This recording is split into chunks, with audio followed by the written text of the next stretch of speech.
আপনারা রিসেন্টলি যে রঘুর ডাকাত সিনেমাটা দেখেছেন, যার অভিনয় করেছেন দেব, সেই দেব কোথায় ছিলেন এই বনলতা রিসর্টের যে রুমটা, চলুন সেই রুমটা একটু দেখে আসি।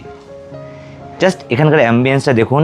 এই দিদি পুরো এখানকার কেয়ারটেকার, অর্থাৎ এই উপরের রুম নিচের রুম দুটো রুমেরই কিন্তু দেখভাল ইনিই করেন। আর এখানে দেখুন কি সুন্দর জায়গা, বসার জায়গা করে দেওয়া আছে, অর্থাৎ আপনারা একসাথে যদি অনেকে আসেন এখানে বসে গসিপ করতে পারবেন, এই দৃশ্যের উপভোগ করতে পারবেন।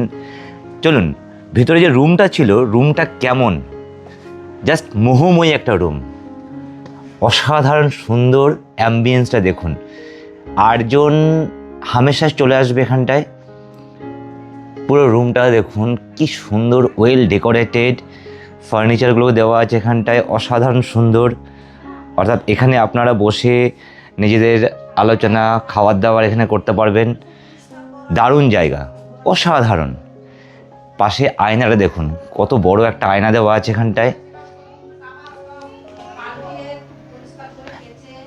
এক কথায় কাইন্ড অফ 5 স্টার রুম এটা। এখানে একটা ফ্রিজ দেওয়া আছে, এখানে এসি আছে, ওয়েল ডেকোরেটেড, টিভি, জাস্ট এখানে ওয়াচটা দেখুন। আর সবচেয়ে বেস্ট থিং, চলুন আপনাদের একটুখানি ভিতরটা দেখিয়ে দিই।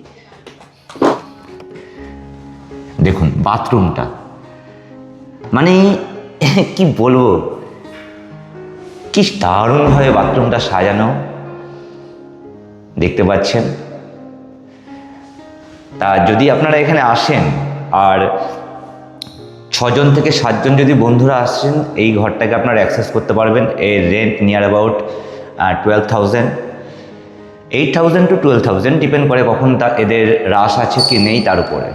আর এই ঘর যদি আপনারা নেন তাহলে এখানটায় আরেকটা বাথরুম দেওয়া আছে অ্যাটাচ, অর্থাৎ যেহেতু অনেকে থাকবেন তাই এখানে আরেকটা বাথরুম করে দেওয়া আছে, যদি এমার্জেন্সি পারপাস দরকার হয় আপনারা ইউজ করতে পারবেন।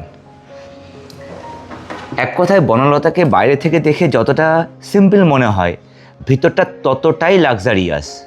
তাই যদি আপনারা কখনো এখানে আসেন, অবশ্যই বনলতাকেই, অর্থাৎ জয়পুর ফরেস্ট যদি আসেন, এই বনলতা রিসোর্টকেই আপনারা চুজ করতে পারেন নিঃসন্দেহ।